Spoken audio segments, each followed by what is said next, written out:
to GESP and Soccer Joint Podcast. We are here to reimagine the playing field in women's football with female game changers. My name is Ruza, FA of Serbia grassroots manager, sports industry specialist, and former football referee. Let's empower the girls with this episode. Big round of applause for my next guest. Hello everyone and welcome to joint episode of GESP and Soccer. My name is Ruza and I will be your host as the previous episodes, and today I have a pleasure to host my colleague from the Voždovac Football Club, Ivana Djordjevic, who happens to be first and only General Secretary of a Super League men's football club in Serbia at the moment. So if there would be an audience, I would say let's have a round of applause for Ivana. But I would just say welcome. It's a pleasure to have you and to speak about your amazing career and you being a game changer.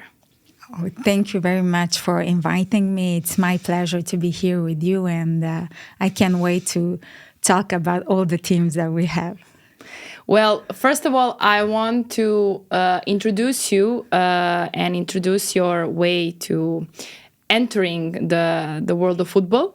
And you will tell us a little bit more about it. But if we look to your impressive resume, we can say that you're a lawyer, that you are a Ph.D. candidate, yes, that you also are in charge of the disciplinary court of the FA of Belgrade, and also being a general secretary, as I already said. Did I forget something?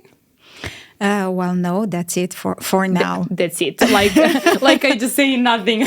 Like you just wake up and do nothing. But let's say like that. How one prospective lawyer ended up being part of the men's game, that we are through this project trying to show that it's not men's game, that it's women's game as much as anybody else's game. So what brought you to football, and how did you end up being whatever you're doing at the moment? Well, I'm, if I can say, a football child, because my father was a professional football player and then a coach, and then he continued to do other works in football. I wanted to be a lawyer, that was for sure. And then during my studies, I said to myself, why not the field of sports law? And then when I finished my master in sports law in Switzerland, I don't know, I think that because I grew up in football, that it took me to come back to the football industry. And because during my studies, I worked for sports agencies that were specialized in football, and I just continued. Phenomenal. So this is a really good example of how you can be influenced by football and then staying really close to football without being a player or coach, and that there are so many other jobs and positions for everybody in football industry that can be taken into consideration, and sports law is definitely one of it. And since we speak about the most profitable sport, we do need a lot of laws and regulations in there. But how people reacted in Serbia when you came back from Switzerland, when you entered the FA of Belgrade, Football Association of Belgrade, because you were the one who suddenly was deciding who should be punished and who should pay for what they are not respecting towards the sports. So was there any prejudice because of the fact that you're female? Did they accept you in a way you deserve? Because behind everything there is huge knowledge, there are results, there are diplomas, there is a lot of work invested into being where you are at the moment. So how did you feel when you came back and stepped into those positions? Well, when I came back, I tried to volunteer in different organizations, and well, they laugh when they see a woman. It's funny to hear a woman speak about football. And also, I could saw that they were scared because my master was about privatization of football clubs, but my Ph.D. Thesis is about corruption in football and how we can fight against it. Oh my God. And so they were a little bit afraid why I want to enter those organizations, if I want to pick some information, or I don't know. They consider you as FBI or CIA. Yes. But in the FA of Belgrade, they were really, when I wrote them, they immediately wanted to know me and offered me to come and work with them. So I recently, I'm not part of the arbitration court, and I don't know, the name is changed now, but because of my position in Football Club Voždovac, but it was a great experience to work with them, and they really welcomed me with open arms, and they were proud to have somebody like me with those diplomas and that experience. Exactly. This is really, really important that we should be taken into consideration by what we can offer with our knowledge, not of the gender that we are. So this is a really good story, especially when we speak about Balkan countries, because we still consider football as a men's game, and as girls who are part of it, we are here to break that stereotype and to show differently. And it's quite nice now when I enter the office at the FC Voždovac stadium, and I enter the office of yours, where I see two ladies there who are really important, one in charge of the finance, another one general secretary. This is really, really nice, and it actually shows that we belong there. And that it is not just a men's game as they like to consider it. But when you came to the club, and when everybody started to know you, how did they feel? What do you think? I know that from our us colleagues, when I say us, is because maybe some of the listeners don't know I'm part of the marketing of the same club. So no, this is not me just doing a favor. This is me being proud of my colleague. Thank you. And I know that we all really were super happy to have you, because we knew that knowledge that you have. I mean, you speak 4 languages. You are super motivated to progress in this field. So that means that you can bring a lot to the club in the future. But what about the players? I mean, Voždovac has one of the youngest teams in Europe. I mean, the youngest at the moment. What about the players? What about the coaches? Let's say, what about the staff who's there to maintain the stadium? How did they feel when they saw you from your perspective?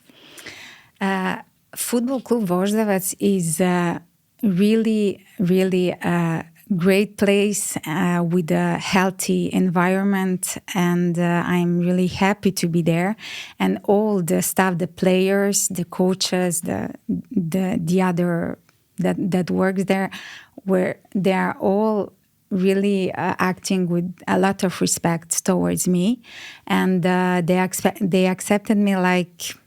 I'm feeling like I'm working there for many years and not only 2 months. Just 2 months? Yes. Even I feel like you're there longer. So that I only have positive returns from our working environment. Yes, this is a nice thing to say and to speak about those clubs who are, let's say, not the top clubs that we have in Serbia, but still clubs that can offer a leading position in stuff like having a really nice culture for people to work there, as you said.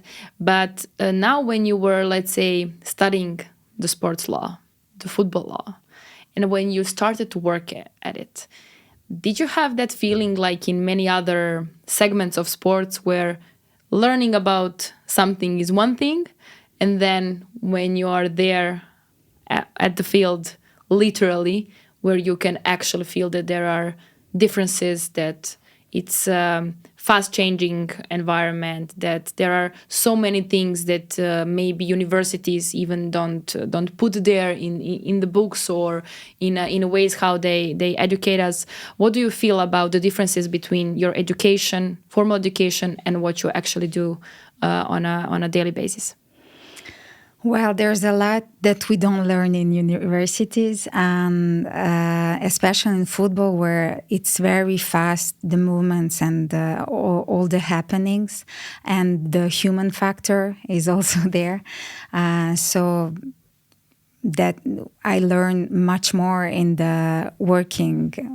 Now that I work in football, of course, I learn much at the university, but that's really another perspective to be on the practical side. There are many changes. There are many different situations that we have to handle, and in particular the human factor the situations with people, and I think that those are where we learn the most. Yes, that's for sure. And this human factor I can understand, especially when I see a bunch of people entering your office and you're trying to finish some really important paper or do anything according to a law that requires your full focus, and they're just coming there demanding, but I need something. But that's it. You have maybe a program, a plan that you want to, a schedule that you want to finish that day, but there are many situations that occurred during one day. Many people need something, and I cannot let them alone. yes, for sure. And this is the part of the job that nobody sees. And sometimes after those days, you were like, "What did I do today?"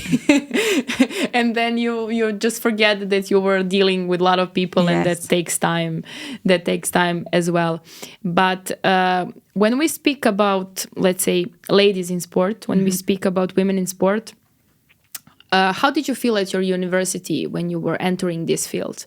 When we consider Switzerland as a really progressive country in every way, and we know that the biggest football institutions are there. So, speaking about female and sports and female and football shouldn't be topic there. But in the end, through my career, I learned that even when I think that somewhere is, let's say, best possible situation, it end up having the same problems like in Balkans, but just in a different way. So how did it feel to be part of the university, especially going into direction of the sports law? Well, first, my professors are, there is only one woman. Okay, so here we are. Yes. And I think she's really successful in the What field subject is hers? I didn't. What subject was hers? The economics in so nothing in sports related. Yes, but she's also a lawyer in sports and a part of UEFA and of the the Olympic Committee. She's very successful, but I think that she's not the only one. But there is a lot of women in sports law, you know that. And between all my colleagues from university, I think that we were like two. And another story is in there. Of maybe. Let's say 20, maybe. So percentage is still small. Yes, and it's still low. Maybe 10-20% of the class. Yes, so this is really really low comparing to the potential and all the girls maybe wanting to be there. And when you look from that perspective, what do you think? Why there is just few of you girls? Is that because there is a lack of confidence, lack of motivation? Why do we have that many successful female lawyers, but not in sports? Well, I think that they may be. I know that in Switzerland, when I say that when I was there and I say that I'm doing a master in sports law, there what good idea. They didn't even think about that. Yeah.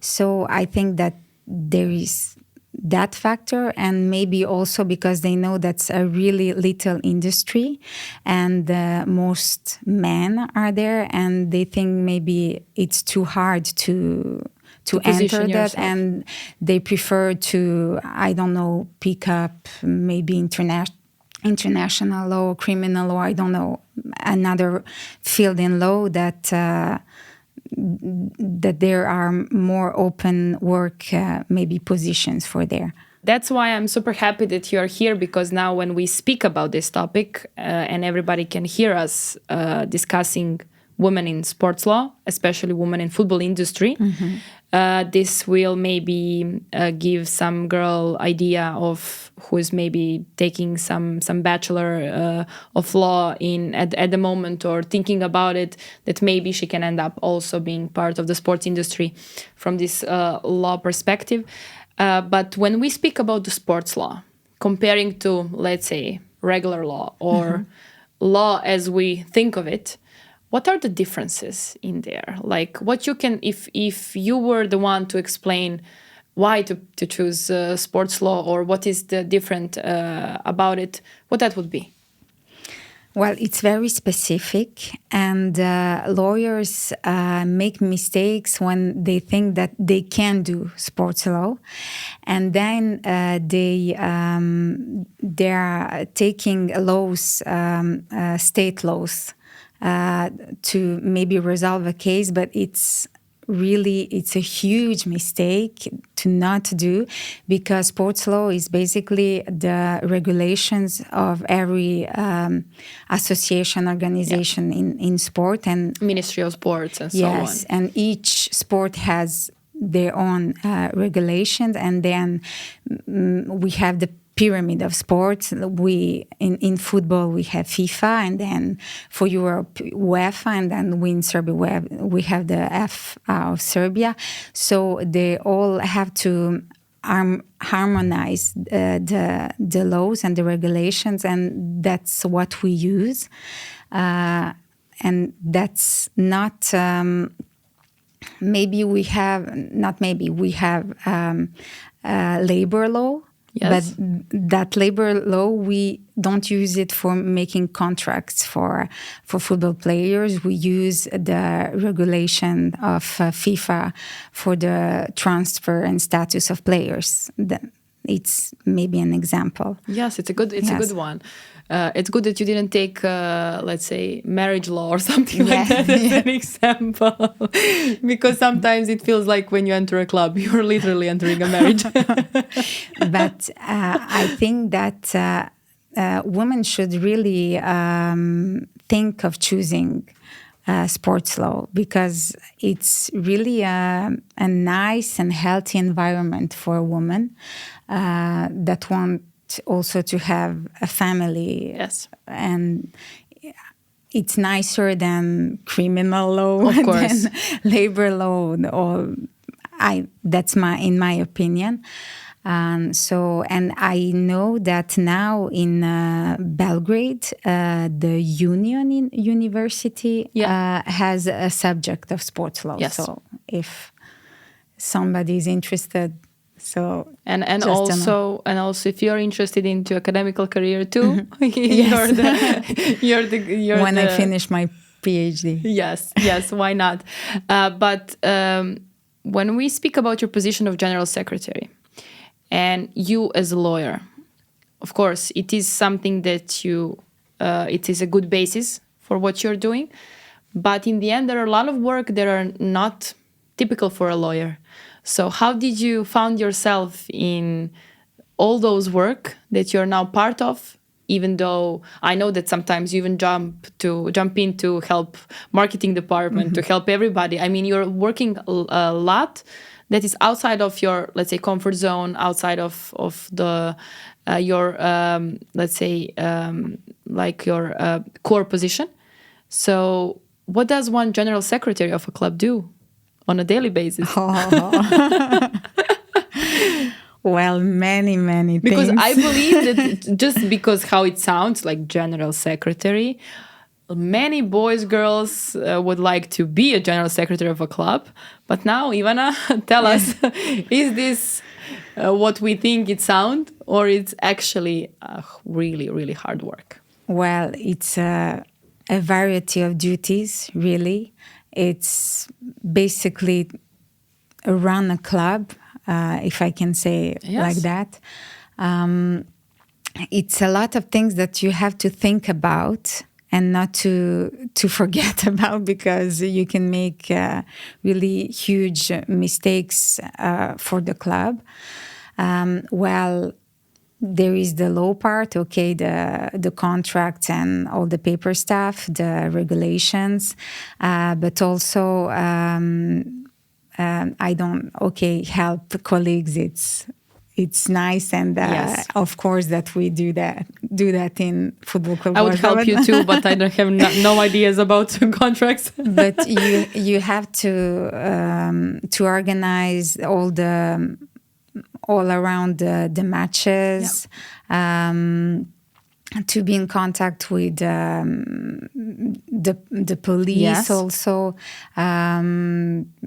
to I don't even know what. There is so many things that on a daily basis that. Good that we have a checklist. I don't know what we would do without checklists, because there are so many things about organizing a game or working in a club that without it, it would be really, really difficult. And also to check if all the players can play the game, if they had yellow or red cards. Yeah.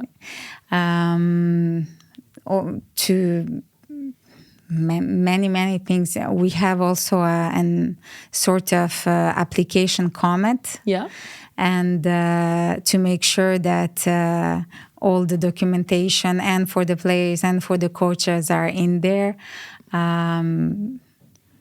Even to change photos, you know that. Yes, I do. Yeah, this is the point where basically people are not aware that somebody titles are sounding more nicer than the real job is, and that in the end there is a hard work behind it. And I can just say that so far you're doing really well.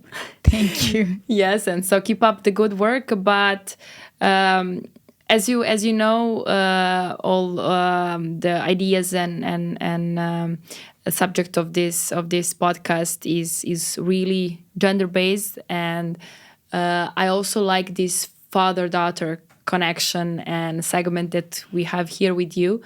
How did your father feel when you said that you're interested in sports law, in football, that you would like to be, let's say, part of his life? I mean, also you have a mother with a great career. So when you look from the position of both parents, they are really successful. So is there any, let's say, any expectations that you had on yourself that you really needed to achieve, like what they did?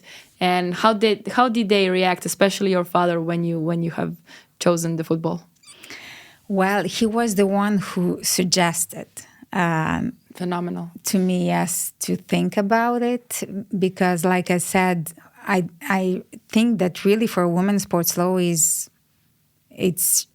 a very healthy environment. Maybe it's hard, there are inequalities, but from a perspective of a lawyer, it's a nice field, if I can say like that.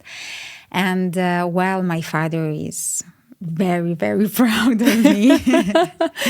And also I really have, I'm lucky to have him to ask for advices, and he's almost 50 years in football. Yeah. So now that they have, I don't know what expectations. No, they are really proud, and but they are there for always supporting me and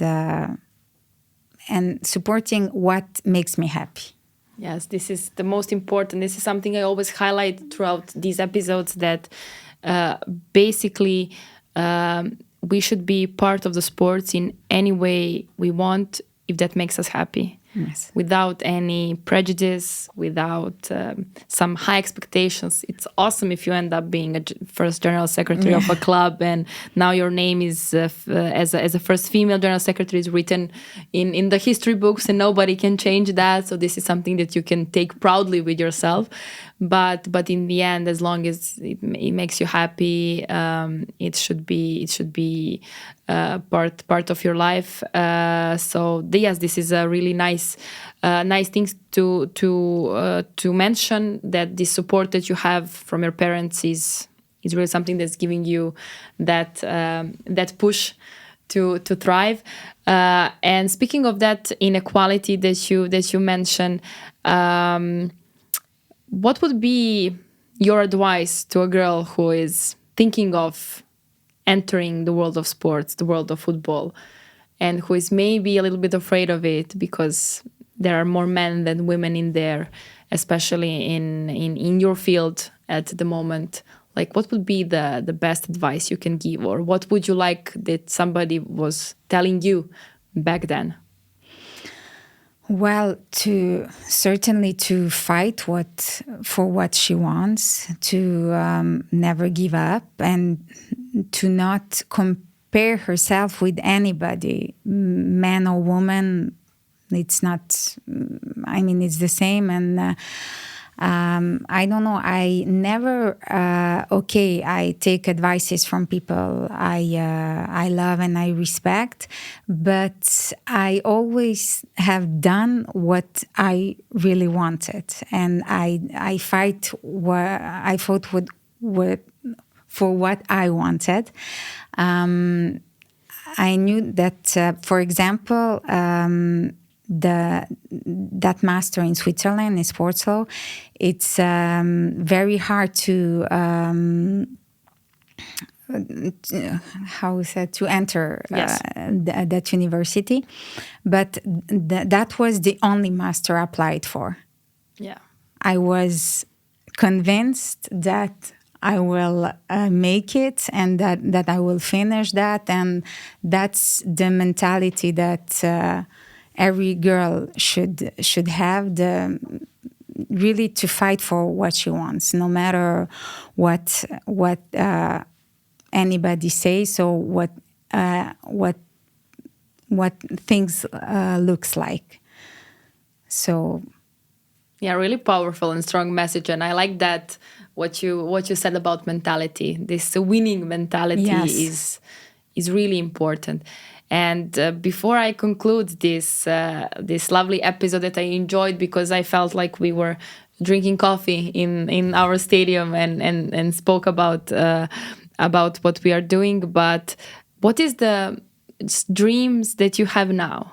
Because you achieved a lot of what you wanted, but knowing you for this, let's say, couple of months, gives me feel that these are not your limits, that you can do a lot more, and that there are more dreams behind it. It's okay if didn't figure them out yet, that maybe you will, but what is your next dream or goal, or what you would like to become? Well, I would love to stay in the football industry for now, to improve many things in our football club, because I really think that it is and it will be an even bigger club. But I would love to maybe one day work for international sport organizations like UEFA or FIFA. So going back to Switzerland. Even if I wanted to say that, but I forgotten. I don't know if you know that, but in Switzerland, for the same position, job position that requires the same qualifications, a woman is paid less than a man. Oh boy. Here we are again. So phenomenal. That's why we have projects like this one. When we know that all the sport organizations are based there, that's where all the inequality, let's say, starts. Yeah. So I hope to one day help to improve that. Yes, for sure. We need that. Yes. And thank you for saying that, because if I'm going to be offered in the future a position from any international federation that is based in Switzerland, I will check first how much my male colleague is being paid, so that I can then decide if this is the environment for me, or maybe, as you said, to be the one to change that. And also, I would love to finally finish my Ph.D. thesis. You will. So I can maybe also one day in the academic environment make some work. Yes, I hope that, and I actually am convinced, like you were to enter your master, that you'll end up wherever you want to be. And I really believe that Serbia is not your limit, and that Balkans is not your limit, that you can do a lot more, and I'm happy to be part of it. Thank you. And we can do something together to improve all the work in Serbia. Exactly. That's why I invited you, so that we can spread the word for the beginning, and then move on forward. Thank you very much for being the guest at the GSP and Soccer podcast. I really enjoyed having you in this way. Thank you very much for inviting me, and I enjoyed it as well. Big shout out to European Union for co-financing this project as a part of the cooperation partnership in field of sports.